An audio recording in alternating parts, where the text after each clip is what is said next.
Bonjour tout le monde. Donc aujourd'hui, on parlera de termes aussi essentiels. Comme vous savez que c'est l'occasion que la plupart des étudiants ont leur bac. Donc nous allons découvrir l'origine du mot université. Donc le mot université désigne aujourd'hui une institution prestigieuse de l'enseignement supérieur. C'est un lieu où le savoir est produit, transmis et discuté dans une, comment dirais-je, relative liberté. Mais au-delà de cette définition moderne, le terme université cache une origine médiévale et latine, riche de sens. Pour mieux comprendre cette institution fondamentale de notre société, il est essentiel d'en retracer l'origine étymologique et historique afin de voir comment un simple mot a évolué pour représenter un pilier du savoir humain. Le mot université vient du latin médiéval universitas, qui signifiait le tout, l'ensemble, la communauté.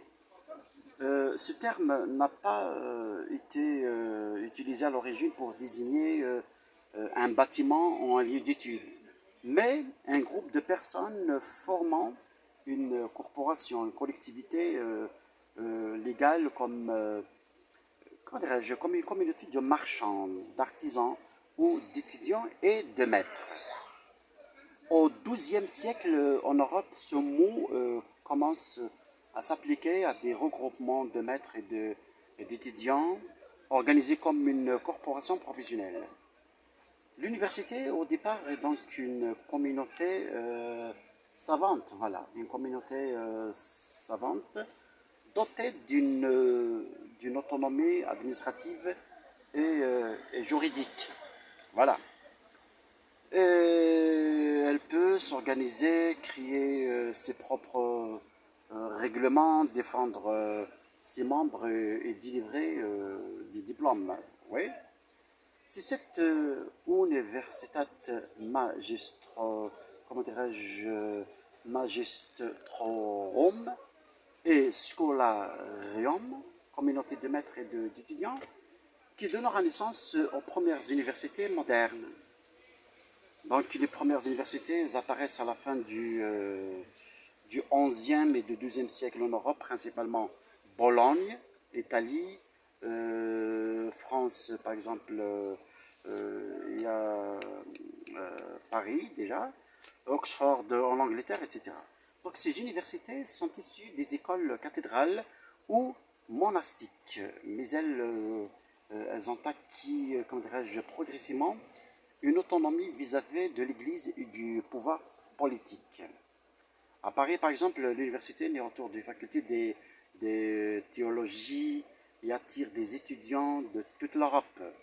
À Bologne, l'université est célèbre pour l'enseignement du droit romain.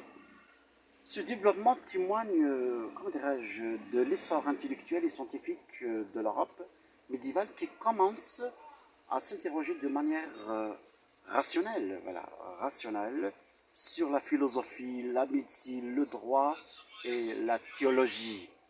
Peu à peu, le mot université s'impose pour désigner ces grandes institutions savantes, centres d'autonomie intellectuelle reconnus. Donc l'université devient alors synonyme de savoir structuré, de formation supérieure, mais aussi d'un certain prestige social. Au fil des siècles, comme ça, l'université s'est profondément transformée. Elle n'est pas seulement un regroupement de savants, mais une institution étatique, parfois, comment dirais-je, élitiste, parfois démocratique, selon les pays et les époques. Cependant, le mot université garde son héritage d'origine, celui d'une communauté organisée autour du savoir. Alors aujourd'hui, on parle aussi d'université populaire, d'université virtuelle. On entend encore université d'été. C'est une preuve que le terme s'est élargi pour désigner tout espace collectif de savoir, de réflexion et d'échange.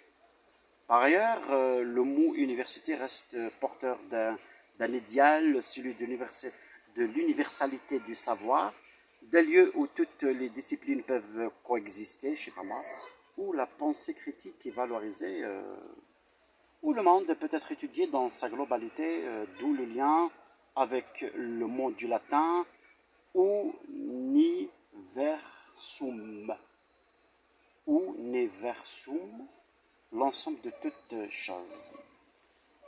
Que dirais-je? Le mot université issu du latin universitas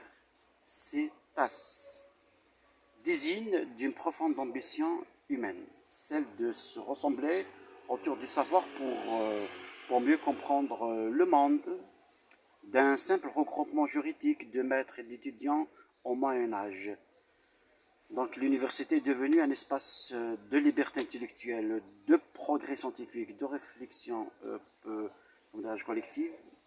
Alors, je sais pas moi, comprendre l'origine de ce mot, c'est de se rappeler que l'université n'est pas seulement une institution, mais une communauté vivante qui porte en elle l'esprit de l'universalité dans un monde en perpétuelle mutation. Donc cet héritage reste plus que jamais essentiel.